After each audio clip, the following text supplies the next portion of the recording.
ಕರ್ತನಲ್ಲಿ ಪ್ರೀತಿಯ ಸಹೋದರ ಸಹೋದರಿ, ಯೇಸು ಕ್ರಿಸ್ತನ ನಾಮದಲ್ಲಿ ತಮ್ಮೆಲ್ಲರನ್ನು ವಂದಿಸ್ತೇನೆ. ಈ ವಾಕ್ಯವನ್ನು ಕೇಳ್ತಾ ಇರೋರು, ವಾಕ್ಯ ಕೇಳುವಂಥವ್ರು ಯಾರು ಅಂತ ಹೇಳಿದ್ರೆ ಹಸಿವೆ ಇದ್ದವರು. ಕೆಲವರಿಗೆ ನಿಜವಾಗಿಯೂ ದೇವರ ವಾಕ್ಯದ ತುಂಬ ಹಸಿವೆ ಇದೆ. ದೇವರ ನಾಮಕ್ಕೆ ಸ್ತೋತ್ರ. ದೇವರ ವಾಕ್ಯ ಹೇಳ್ತಾರೆ, ಸ್ವಾಮಿ ಹೇಳ್ತಾರೆ, ನೀತಿಗೆ ಹಸಿದು ಬಾಯಾರಿದವರು ಧನ್ಯರು, ಅವರಿಗೆ ತೃಪ್ತಿಯಾಗುವುದಂತ ಯೇಸು ಸ್ವಾಮಿ ಹೇಳಿದ್ದಾರೆ. ಈ ವಾಕ್ಯವನ್ನು ಹಸಿವೆಯಿಂದ ನೀವು ಕೇಳಲಿಕ್ಕೆ ಬಂದಿದ್ರೆ ಖಂಡಿತವಾಗಿಯೂ ಕರ್ತನು ನಿಮ್ಮನ್ನು ತೃಪ್ತಿಗೊಳಿಸ್ತಾನೆ. ದೇವರ ನಾಮಕ್ಕೆ ಸ್ತೋತ್ರ. ವಾಕ್ಯ ಅದ್ಭುತವಾದದ್ದು, ವಾಕ್ಯ ಜೀವವುಳ್ಳದ್ದು, ವಾಕ್ಯ ದಿನಾಲು ನಮ್ಮನ್ನು ರೂಪಿಸ್ತದೆ, ವಾಕ್ಯ ಮಾತಾಡ್ತದೆ. ವಾಕ್ಯ ಬಹಳ ಬಹಳ ಪ್ರಾಮುಖ್ಯವಾದದ್ದು. ವಾಕ್ಯವೇ ಯೇಸು, ಯೇಸುವೇ ವಾಕ್ಯ. ವಾಕ್ಯ ನಮಗೆ ಹೊಸ ಶಕ್ತಿಯನ್ನು ಕೊಡ್ತದೆ. ವಾಕ್ಯ ಜೀವದ ರೊಟ್ಟಿಯಾಗಿದೆ. ದೇವರ ನಾಮಕ್ಕೆ ಸ್ತೋತ್ರ. ಈ ವಾಕ್ಯವನ್ನು ಕೇಳುವುದಕ್ಕೆ ಯಾರ್ಯಾರು ಕೂಡಿ ಬಂದಿದ್ದೀರೋ ಅವರೆಲ್ಲರಿಗೂ ಕರ್ತನ ಹೆಸರಿನಲ್ಲಿ ವಂದನೆಗಳು. ಕರ್ತನು ನಿಮ್ಮನ್ನು ಆಶೀರ್ವದಿಸಲಿ, ನಿಮಗೆ ನಿಮ್ಮನ್ನು ವಾಕ್ಯದಿಂದ ತುಂಬಿಸಲಿ, ನೀವು ಬೆಳೆದು ಫಲ ಕೊಡುವಂತೆ, ನಿಮ್ಮ ಸಮಸ್ಯೆಗಳಿಗೆ ಪರಿಹಾರ ಸಿಕ್ಕುವಂತೆ ಕರ್ತನು ಸಹಾಯ ಮಾಡಲಿ. ಕರ್ತನ ನಾಮಕ್ಕೆ ಸ್ತೋತ್ರ. ಒಂದು ವಿಶಿಷ್ಟವಾದಂಥ ವಾಕ್ಯವನ್ನು ದೇವರ ವಾಕ್ಯದಿಂದ ನಾವು ಕಲಿತುಕೊಳ್ಳೋಣ. ಖಂಡಿತವಾಗಿಯೂ ಪವಿತ್ರಾತ್ಮನು ನನಗೂ ನಮಗೂ ಸಹಾಯಿಸಲಿ, ನಮ್ಮೊಟ್ಟಿಗೆ ಮಾತನಾಡಲಿ. ನಾನು ಒಂದು ಕಡೆಗೆ ಪ್ರಸಂಗ ಮಾಡ್ತಾ ಇದ್ದೆ, ಬೇರೆ ದೇಶದಲ್ಲಿ ಪ್ರಸಂಗ ಮಾಡ್ತಾ ಇರಬೇಕಾದ್ರೆ ನಾನು ಅವ್ರಿಗೆ ಹೇಳಿದೆ, ಅಪೊಸ್ತಲರ ಕೃತ್ಯ 28ನೇ ಅಧ್ಯಾಯ ತೆರೀರಿ ಅಂತ ನಾನು ಹೇಳಿದೆ. ನಾನು ಬೇರೆ ಭಾಷೆಯಲ್ಲಿ ಪ್ರಸಂಗ ಮಾಡ್ತಾಯಿದ್ದೆ, ಇಂಗ್ಲೀಷಲ್ಲಿ. ಇನ್ನೊಬ್ಬರು ಟ್ರಾನ್ಸ್ಲೇಟ್ ಮಾಡ್ತಾಯಿದ್ರು. ಅವರು ಸಹ ಬೈಬಲ್ ತೆರೆದ್ರು, ಮತ್ತು ಸಭಿಕರೆಲ್ಲ ಬೈಬಲ್ ತೆರೆದ್ರು. ಯಾರೂ ಇಮಿಡಿಯೇಟಾಗಿ ಕೇಳಲಿಲ್ಲ, ಪಾಸ್ಟ್ರೆ 29ನೇ ಅಧ್ಯಾಯ ಇಲ್ಲ ಅಂತ. ಎಲ್ಲರೂ ಬೈಬಲ್ ತೆಗೆದು ಹುಡುಕಿ, ಆಮೇಲೆ ಎಲ್ರಿಗೂ ಆಶ್ಚರ್ಯ. ಏನಂತ ಹೇಳಿದ್ರೆ 29ನೇ ಅಧ್ಯಾಯ ಇಲ್ಲವೇ ಇಲ್ಲ, ಕೇವಲ 28 ಅಧ್ಯಾಯಗಳಿವೆ. ನಾನು ಹೇಳಿದೆ, ಇನ್ನೊಮ್ಮೆ ತೆಗೆದು ನೋಡಿ ಅಂತ. ಮತ್ತೆ ತೆಗೆದು ನೋಡಿದ್ರು. ನೀವು ಸಹ ತೆಗೆದು ನೋಡ್ರಿ. 28 ಅಧ್ಯಾಯಗಳು ಅಪೊಸ್ತಲರ ಕೃತ್ಯಗಳಲ್ಲಿ. ಆದರೆ ನನ್ನ ಬೈಬಲ್ನಲ್ಲಿ ನಾನು ಹೇಳಿದೆ 29 ಅಧ್ಯಾಯಗಳಿವೆ. ಜನರಿಗೆಲ್ಲ ಆಶ್ಚರ್ಯ ಆಗ್ತಾಯಿತ್ತು, ಇದು ಹೇಗೆ 29 ಅಧ್ಯಾಯ ಇವರ ಬೈಬಲ್ನಲ್ಲಿ ಇದೆ, ಇವರ ಬೈಬಲ್ಲೇ ಬೇರೆನಾ ಅಂತ ಅವರೆಲ್ಲ ಯೋಚನೆ ಮಾಡ್ತಾಯಿದ್ರು. ಇಲ್ಲ ಪ್ರಿಯರೇ, ಈ ಅಪೊಸ್ತಲರ ಕೃತ್ಯಗಳು ಅಂತ ಏನಿದೆಯಲ್ಲ, ಅದಕ್ಕೆ ಇನ್ನೊಂದು ಹೆಸರಿದೆ. ಅದು ಪವಿತ್ರಾತ್ಮನ ಕೃತ್ಯಗಳಂತೂ ಹೇಳ್ತಾರೆ, ಅಥವಾ ಶಿಷ್ಯರ ಕೃತ್ಯಗಳು ಅಂತ ಹೇಳ್ತಾರೆ. ಆ ಪವಿತ್ರಾತ್ಮನ ಕೃತ್ಯಗಳಂತ ಅನೇಕರು ಹೇಳ್ತಾರೆ. ಪ್ರಿಯರೇ, ಅಪೊಸ್ತಲ ಕೃತ್ಯ 28ನೇ ಅಧ್ಯಾಯ, 28 ಅಧ್ಯಾಯಗಳಿದೆ ನಿಜ.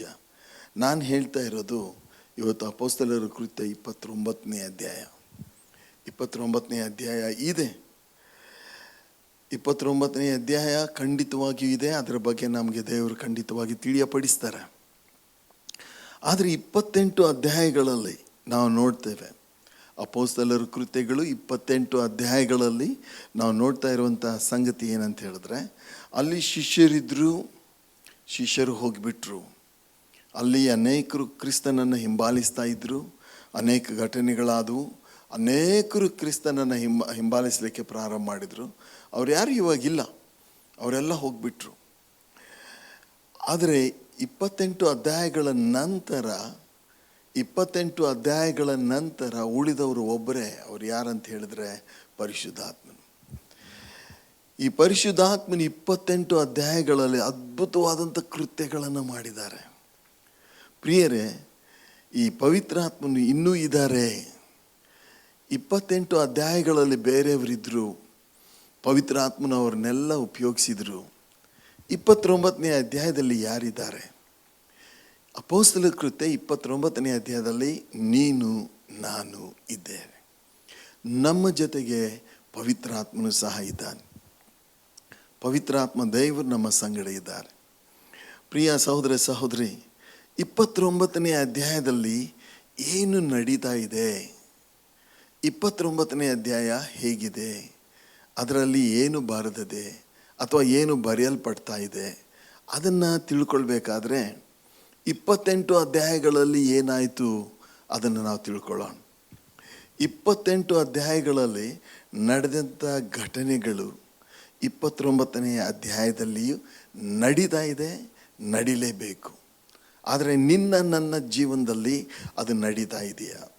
ಇವತ್ತು ನೀನು ನಾನು 29ನೇ ಅಧ್ಯಾಯದಲ್ಲಿದ್ದೇವೆ. ಯೇಸು ಸ್ವಾಮಿಯ ಶಿಷ್ಯರು, ಯೇಸು ಸ್ವಾಮಿಯನ್ನು ಹಿಂಬಾಲಿಸ್ತಾ ಇದ್ದವರು, ಅವರೆಲ್ಲ 28 ಅಧ್ಯಾಯಗಳಲ್ಲಿ ಅವ್ರನ್ನ ನಾವು ನೋಡ್ತೇವೆ. ಆದರೆ 29ನೇ ಅಧ್ಯಾಯದಲ್ಲಿ ಇವತ್ತು ನೀನು ನಾನು ಇದ್ದೇವೆ, ನಮ್ಮ ಜೊತೆಗೆ ಪರಿಶುದ್ಧಾತ್ಮನು ಸಹ ಇದ್ದಾನೆ. ಆದರೆ 28 ಅಧ್ಯಾಯಗಳಲ್ಲಿ ಏನು ನಡೀತೋ, ಏನೇನು ಸಂಗತಿಗಳಾದವೋ ಆ ಸಂಗತಿಗಳು 29ನೇ ಅಧ್ಯಾಯದಲ್ಲಿ ನಡೀತಾ ಇದೆಯಾ? Do you think that the things that happened in book of Acts 28 chapters are repeated, are continued in the 29th chapter? 29ನೇ ಅಧ್ಯಾಯದಲ್ಲಿ ನಾವಿದೆ.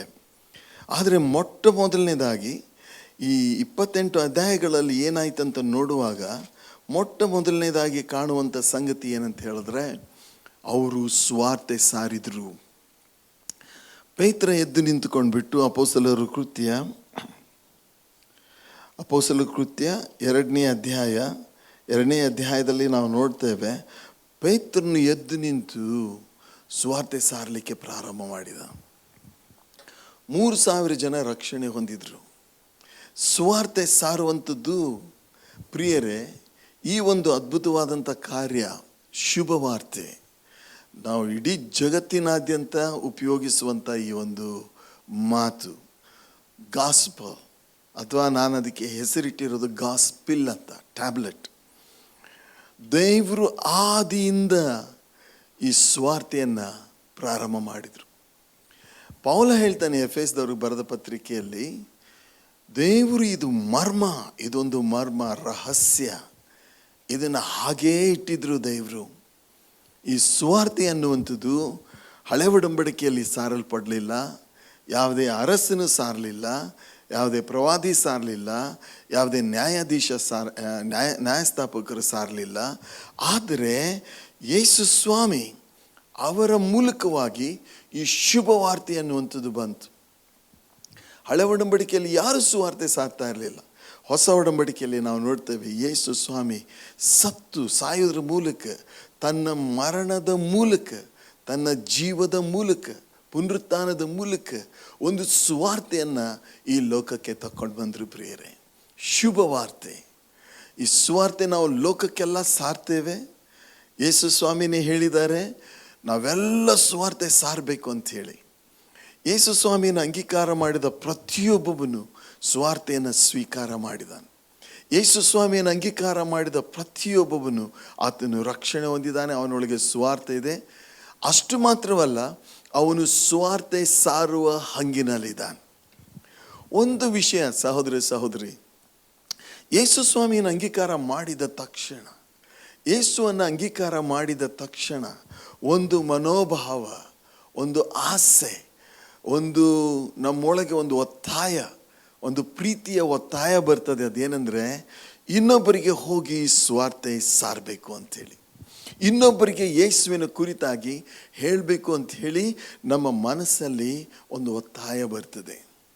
ಪ್ರಿಯರೇ, ಈ ಒಂದು 29ನೇ ಅಧ್ಯಾಯ ಅದು ಪವಿತ್ರಾತ್ಮನು ಬಂದ ದಿವಸದಿಂದ ಇಲ್ಲಿಯ ತನಕ ನಡೀತಾ ಇದೆ, ಮುಂದೆನೂ ನಡೀತದೆ. ಆದರೆ 29ನೇ ಅಧ್ಯಾಯ ಒಂದು ದಿವಸ ಸಂಪೂರ್ಣವಾಗಿ ಕ್ಲೋಸ್ ಆಗ್ತದೆ, ಮುಕ್ತಾಯ ಆಗ್ತದೆ. ಅದು ಯಾವಾಗ ಅಂತ ಹೇಳಿದ್ರೆ, ಯೇಸು ಸ್ವಾಮಿ ಅವರು ಮಧ್ಯಾಕಾಶದಲ್ಲಿ ಬರುವಾಗ, ನಾವೆಲ್ಲರೂ ಸಭೆ ಕ್ರಿಸ್ತನ ಸಭೆ ಎತ್ತಲ್ಪಟ್ಟಾಗ ಈ ಒಂದು ಅಧ್ಯಾಯ ಸಮಾಪ್ತಿ ಆಗ್ತದೆ. ಯಾಕಂತ ಹೇಳಿದ್ರೆ, ಆವಾಗ ಪವಿತ್ರಾತ್ಮನು ಸಹ ಮೇಲೆ ಎತ್ತಲ್ಪಡ್ತಾನೆ ಎಂಬುದಾಗಿ ದೇವರ ವಾಕ್ಯದಿಂದ ನಾವು ಕಂಡುಕೊಳ್ತೇವೆ. ಅಲ್ಲಿಯ ತನಕ 29ನೇ ಅಧ್ಯಾಯ ಮುಂದುವರಿತಾ ಇದೆ. The 29th chapter is the extension of 28 chapters of book of Acts. So ಆದ್ದರಿಂದ ಪ್ರಿಯರೇ, ಮೊದಲನೇ ಒಂದು ಸಂಗತಿ, 28 ಅಧ್ಯಾಯಗಳಲ್ಲಿ ನಡೆದಂಥ ಸಂಗತಿ ಇವತ್ತು 29ನೇ ಅಧ್ಯಾಯದಲ್ಲಿ ನಿನ್ನ ಮೂಲಕ ನನ್ನ ಮೂಲಕ ನಡೀತಾ ಇದೆಯಾ? ಅದು ಬಹಳ ಪ್ರಾಮುಖ್ಯವಾದಂಥದ್ದು. ಅದರಲ್ಲಿ ಮೊದಲನೇ ಒಂದು ಸಂಗತಿ ನಾನು ಹೇಳ್ತಾ ಇದ್ದಿದ್ದೇನೆಂದರೆ, ಶಿಷ್ಯರು 28 ಅಧ್ಯಾಯಗಳಲ್ಲಿ ನಾವು ನೋಡ್ತೇವೆ, ಹೊರಟು ಹೋಗಿ ಸ್ವಾರ್ಥ ಸಾರಿದರು. ಈ ಸ್ವಾರ್ಥಿ ಅಂದರೆ ಏನು? ಸ್ವಾರ್ಥಿಯಲ್ಲಿ ಏನಿದೆ? ಯೇಸು ಸ್ವಾಮಿ ಈ ಲೋಕಕ್ಕೆ ಬಂದರು, ಪ್ರಾಣ ಕೊಟ್ಟರು, ಸತ್ತವರೊಳಗಿಂದ ಎದ್ದು ಬಂದರು, ನಿಜ. ಯೋಹಾನ 1:12-13 ನಾವು ನೋಡ್ತೇವೆ, ಯಾರ್ಯಾರು ಆತನನ್ನು ಅಂದರೆ ಸ್ವಾರ್ಥೆಯನ್ನು ಅಂಗೀಕಾರ ಮಾಡಿದ್ರು, ಯೇಸುವನ್ನು ಅಂಗೀಕಾರ ಮಾಡಿದ್ರು, ಅವರಿಗೆ ದೇವರ ಮಕ್ಕಳಾಗುವ ಅಧಿಕಾರ ಕೊಟ್ಟನು. ಇವತ್ತು ನೀನು ನಾನು ದೇವರ ಮಕ್ಕಳಾಗಿದ್ದು ಹೇಗೆ ಅಂತ ನೋಡಿದರೆ, ನಾವು ಯೇಸು ಸ್ವಾಮಿಯನ್ನು ಅಂಗೀಕಾರ ಮಾಡುವುದ್ರ ಮೂಲಕ ನಾವು ದೇವರ ಮಕ್ಕಳಾಗ್ತೇವೆ. ಆ ವಚನ ನಾವು ಓದಿಕೊಳ್ಳೋಣ. ಯೋಹಾನ್ ಬರೆದ ಸುವಾರ್ತೆ 1:12. ಯಾರ್ಯಾರು ಆತನನ್ನು ಅಂಗೀಕರಿಸಿದರೋ, ಅಂದರೆ ಆತನ ಹೆಸರಿನಲ್ಲಿ ನಂಬಿಕೆ ಇಟ್ಟರೋ, ಅವರಿಗೆ ದೇವರ ಮಕ್ಕಳಾಗುವ ಅಧಿಕಾರ ಕೊಟ್ಟನು. ಇವರು ರಕ್ತ ಸಂಬಂಧದಿಂದಾಗಲಿ, ಕಾಮದಿಂದಾಗಲಿ, ಪುರುಷ ಸಂಕಲ್ಪದಿಂದಾಗಲಿ ಹುಟ್ಟಿದವರಲ್ಲ, ದೇವರಿಂದಲೇ ಹುಟ್ಟಿದವರು. ಸ್ವಾರ್ಥೆ ಏನು ಮಾಡ್ತಾ ಇದೆ? ಪ್ರಿಯ ಸಹೋದರ ಸಹೋದರಿ, ಅನೇಕರಿಗೆ ಸ್ವಾರ್ಥೆಯ ಮಹತ್ವ ಗೊತ್ತಿಲ್ಲ. ಅನೇಕರಿಗೆ ಸುವಾರ್ತೆಯಲ್ಲಿರುವಂಥ ಶಕ್ತಿ ಗೊತ್ತಿಲ್ಲ. ನೀನು ನಾನು ಒಂದು ವೇಳೆ ಸುವಾರ್ತೆಯನ್ನು ಸ್ವೀಕಾರ ಮಾಡಿದರೆ, ಯೇಸುವಿನ ಸುವಾರ್ತೆ ನಾವು ಸ್ವೀಕಾರ ಮಾಡಿದರೆ, ನೋಡ್ರಿ, ದೇವರು ಆದಿಯಿಂದ ಈ ಮರ್ಮವನ್ನು ಬಚ್ಚಿಟ್ಟು ಈಗ ಅದನ್ನು ಪ್ರಕಟ ಮಾಡಿದ್ದಾರೆ. ಅನ್ಯ ಜನರಿಗೆ ಸುವಾರ್ತೆ ಸಾರಲ್ಪಡಬೇಕು ಅಂಥೇಳಿ ಆದಿಯಿಂದ ಆದಾಮ ಪಾಪ ಮಾಡಿದ ದಿನದಲ್ಲಿಯೇ ದೇವರು ಆ ಸರ್ಪಕ್ಕೆ ಹೇಳ್ತಾರೆ, ಅಂದರೆ ಈಕೆ ಸಂತಾನವು ನಿನ್ನ ತಲೆಯನ್ನು ಜಜ್ಜುವುದು. ಆಗಿಂದಲೇ ಸ್ವಾರ್ಥೆಯನ್ನು ದೇವರು ಸಿದ್ಧ ಮಾಡ್ತಾ ಇದ್ರು. ಅದಕ್ಕೋಸ್ಕರ ಸ್ಥಿತಿಗತಿಗಳನ್ನು ಉಪಯೋಗಿಸಿದ್ರು, ಸಮಯವನ್ನು ಉಪಯೋಗಿಸಿದ್ರು. ಆದರೆ ಪ್ರಿಯರೇ, ಈ ಸ್ವಾರ್ಥ ಇವತ್ತು ಸಿದ್ಧವಾದಂಥ ಪರಿಪೂರ್ಣವಾದಂಥ ಒಂದು ಸ್ವಾರ್ಥ ನಮಗೆ ಸಿಕ್ಕಿದೆ. ಯಾರ್ಯಾರು ಈ ಸ್ವಾರ್ಥೆಯನ್ನು ಸ್ವೀಕಾರ ಮಾಡ್ತಾರೋ, ಯಾರ್ಯಾರು ಯೇಸುವಿನಲ್ಲಿ ನಂಬಿಕೆ ಇಡ್ತಾರೋ, ಅವರೊಳಗೆ ಆ ಸ್ವಾರ್ಥ ಇದೆ. ಅಷ್ಟು ಮಾತ್ರವಲ್ಲ, ಅವ್ರಿಗೆ ಈ ಸ್ವಾರ್ಥ ಏನು ತಕ್ಕೊಂಡು ಬಂದಿದೆ ಅಂದರೆ ದೇವರ ಮಕ್ಕಳಾಗುವ ಅಧಿಕಾರ. ಸುವಾರ್ತೆ ನಮಗೆ ದೇವರ ಮಕ್ಕಳಾಗುವ ಅಧಿಕಾರವನ್ನು ತಕ್ಕೊಂಡು ಬಂದು ನಾವು ದೇವರ ಮಕ್ಕಳಾಗ್ತೇವೆ. We become children of God if you receive the gospel of Jesus Christ. ಪ್ರಿಯ ಸಹೋದರ ಸಹೋದರಿ, ನಾವು ಹುಟ್ಟಿದಾಗಿನಿಂದ ಕ್ರಿಶ್ಚಿಯನ್ರಾಗಿರ್ಬೋದು, ಅದರಿಂದ ನಾವು ದೇವರ ಮಕ್ಕಳಾಗೋದಿಲ್ಲ, ಖಂಡಿತವಾಗಿ ಆಗೋದಿಲ್ಲ. ನಾವು ದೇವರ ಮಕ್ಕಳಾಗೋದು ಹೇಗೆ ಅಂತ ನೋಡೋದಾದರೆ, ಸ್ವಾರ್ಥೆಯನ್ನು ಸ್ವೀಕಾರ ಮಾಡುವುದ್ರ ಮೂಲಕ, ಯೇಸುವನ್ನು ಸ್ವೀಕಾರ ಮಾಡೋದ್ರ ಮೂಲಕ. ಈ ಸ್ವಾರ್ಥೆಯಲ್ಲಿ ಇನ್ನೊಂದು ಇದೆ, ಏನಂತ ಹೇಳಿದ್ರೆ ನಿತ್ಯ ಜೀವ. ನಿತ್ಯ ಜೀವ. ಯೋಹಾನ 5:24 ಯೇಸು ಸ್ವಾಮಿ ಹೇಳ್ತಾರೆ, ನನ್ನನ್ನು ಸ್ವೀಕರಿಸಿದವನು ನಿತ್ಯ ಜೀವವನ್ನು ಹೊಂದಿದ್ದಾನೆ. ಪ್ರಿಯರೇ, ನಿತ್ಯ ಜೀವ ಸಾಧಾರಣ ಸಂಗತಿ ಅಲ್ಲ, ಪರಲೋಕದ ಭಾಗ್ಯ. ನಿತ್ಯ ನಿರಂತರಕ್ಕೂ ನಾವು ಅದನ್ನು ಗಳಿಸಲಿಕ್ಕೆ, ಪಡ್ಕೊಳ್ಳಿಕ್ಕೆ ಏನು ಪ್ರಯಾಸ ಪಡುವುದಿಲ್ಲ, ಏನು ಪ್ರಯಾಸ ಪಡಲಿಲ್ಲ. ಅಥವಾ ನಾವು ಅದಕ್ಕೋಸ್ಕರ ನಾವು ಇಡೀ ಜೀವಮಾನ ಕಾಲವೆಲ್ಲ ನಾವು ಅದಕ್ಕೆ ಪ್ರಯಾಸಪಟ್ಟು ಅದನ್ನು ಕೊಂಡ್ಕೊಳ್ಳಿಕ್ಕೆ ನಾವು ಪ್ರಯತ್ನ ಮಾಡಿಲ್ಲ, ಆಗುವುದೂ ಇಲ್ಲ. ಯಾಕೆಂತ ಹೇಳಿದ್ರೆ ಅದು ಉಚಿತಾರ್ಥ ವರ. ಯೇಸುವಿನಲ್ಲಿ ಸಿಕ್ಕಂಥ ಉಚಿತಾರ್ಥ ವರ. ಯೇಸು ನಮಗೆ ಉಚಿತವಾಗಿ ಆ ನಿತ್ಯ ಜೀವವನ್ನು ಕೊಡ್ತಾ ಇದ್ದಾರೆ. ಇದು ಸ್ವಾರ್ಥೆಯಲ್ಲಿ ಇರಬೇಕಾದಂಥ ಇನ್ನೊಂದು ಸಂಗತಿ ಏನಂತ ಹೇಳಿದ್ರೆ ಇಟರ್ನಲ್ ಲೈಫ್. ನಿತ್ಯ ಜೀವ ಸ್ವಾರ್ಥೆಯಲ್ಲಿದೆ. What is there in the gospel? You become a child of God in the gospel, and there is eternal life in the gospel. ಆದ್ದರಿಂದ ದೇವ್ರ ವಾಕ್ಯದಲ್ಲಿ ನಾವು ನೋಡ್ತೇವೆ. ಮೂರನೇದಾಗಿ, ದೇವರು ಸ್ವಾರ್ಥೆಯಲ್ಲಿ ಏನಿದೆ ಅಂತ ನೋಡಿದರೆ, ಸ್ವಾರ್ಥೆಯಲ್ಲಿ ಸ್ವಾತಂತ್ರ್ಯ ಇದೆ. ನಾವು ಬಂಧನದಲ್ಲಿದ್ದೀವಿ. ಗಲಾತ್ಯ 5:1 ಹೀಗೆ ಹೇಳ್ತೇನೆ ಅಂದರೆ, ಕ್ರಿಸ್ತನು ನಾವು ಸ್ವತಂತ್ರದಲ್ಲಿ ಇರಬೇಕೆಂಬುದಾಗಿ ನಮ್ಮನ್ನು ಬಿಡುಗಡೆ ಮಾಡಿದನು, ಅದರಲ್ಲಿ ದೃಢವಾಗಿ ನಿಂತುಕೊಳ್ಳ್ರಿ, ತಿರುಗಿ ದಾಸತ್ವದ ನೊಗದಲ್ಲಿ ಸಿಕ್ಕಿಕೊಳ್ಳಬೇಡ್ರಿ ಎಂಬುದಾಗಿ.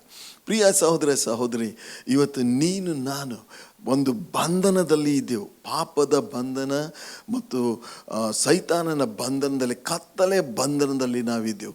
ಹೇಗೆ ಇಸ್ರಾಯೇಲ್ರು ಐಗುಪ್ತ ದೇಶದಲ್ಲಿ ಫರೋಹನ ಅರಸನ ಬಂಧನದಲ್ಲಿದ್ದರೋ, ಹಾಗೆ ನಾವು ಸಹ ಬಂಧನದಲ್ಲಿದ್ದೆವು.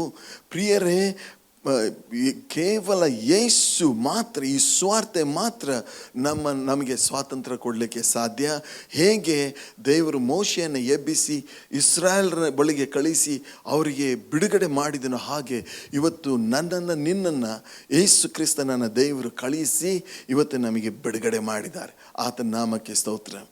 ಪ್ರಿಯರೇ, ಸ್ವಾರ್ಥ, ನೀನು ಹೋಗಿ ಒಬ್ಬರಿಗೆ ಸ್ವಾರ್ಥ ಹೇಳುವಾಗ ಅವರಲ್ಲಿ ಏನಾಗ್ತದೆ ಅಂದರೆ ಅವರಿಗೆ ನಿತ್ಯ ಜೀವ ಸಿಗ್ತದೆ.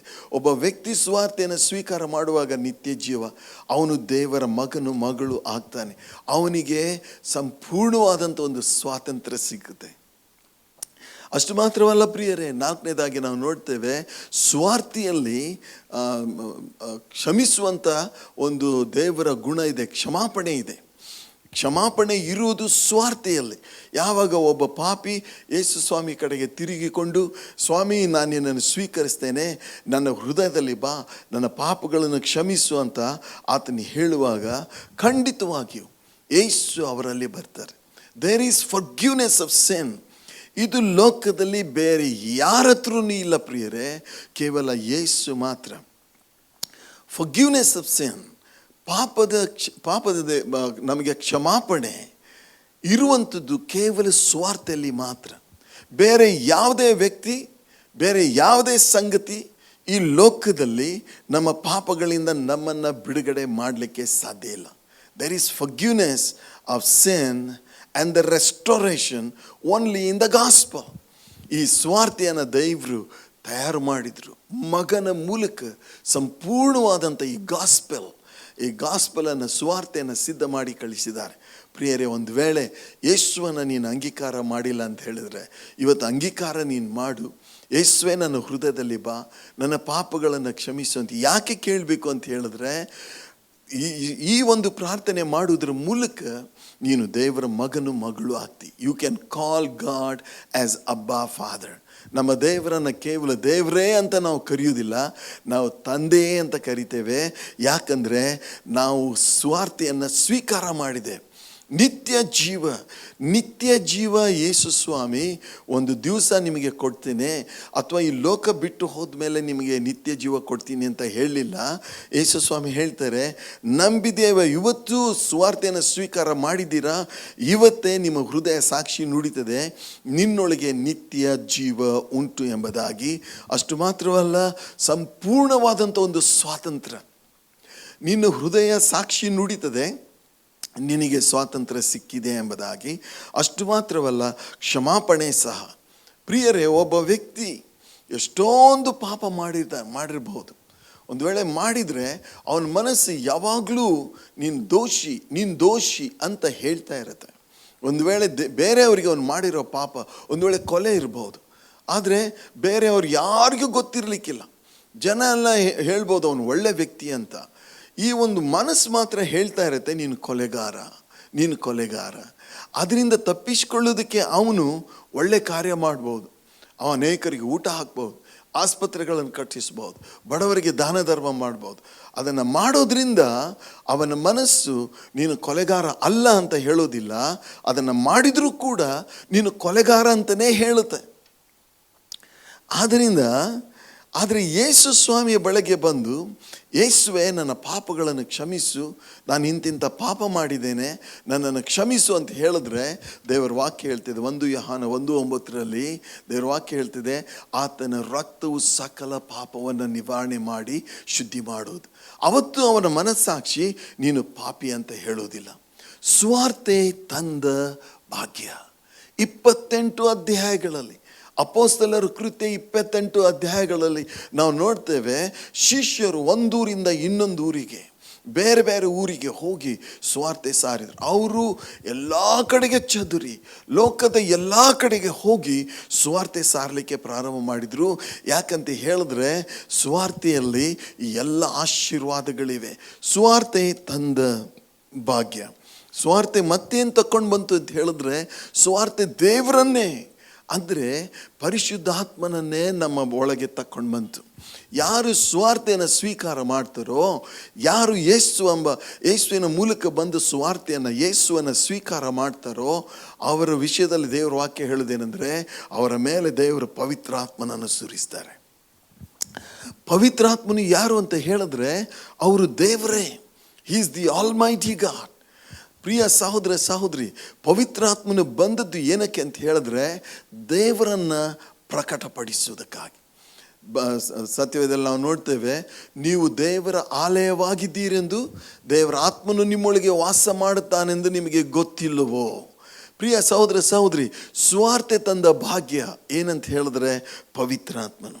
The Holy Spirit comes upon you when you receive the gospel.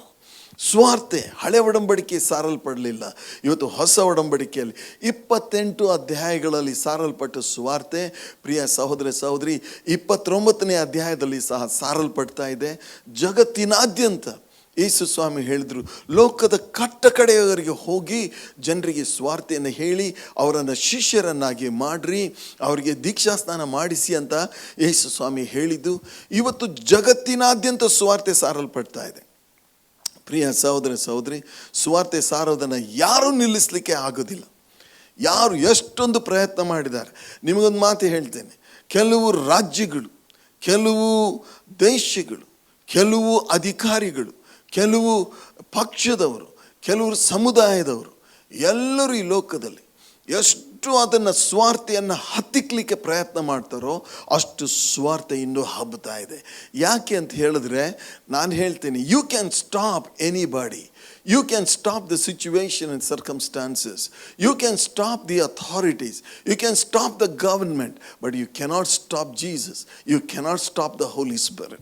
ಪರಿಶುದ್ಧಾತ್ಮನು ಈ ಕಾರ್ಯ ಮಾಡ್ತಾ ಇರೋದ್ರಿಂದ, ಪರಿಶುದ್ಧಾತ್ಮನೇ ಸುವಾರ್ತೆಯನ್ನು ನಮ್ಮ ಬಾಯಿ ಮೂಲಕ ಅನೇಕರಿಗೆ ಮುಟ್ಟಿಸ್ತಾ ಇರೋದ್ರಿಂದ, ಯಾವ ಶಕ್ತಿ, ಯಾವ ವ್ಯಕ್ತಿ, ಯಾವ ಸರ್ಕಾರ, ಯಾವುದೇ ಒಂದು ಹಿಂಸೆ ಈ ಸುವಾರ್ತೆಯನ್ನು ನಿಲ್ಲಿಸಲಿಕ್ಕೆ ಸಾಧ್ಯ ಇಲ್ಲ. 29ನೇ ಅಧ್ಯಾಯದಲ್ಲಿ, are you preaching the gospel? ನೀನು ಸ್ವಾರ್ಥೆಯನ್ನು ಸಾರ್ತಾ ಇದೀಯಾ? ಯೇಸುವಿನ ಬಗ್ಗೆ ಒಬ್ಬರಿಗಾದರೂ ನೀನು ಹೇಳ್ತಾ ಇದೀಯಾ?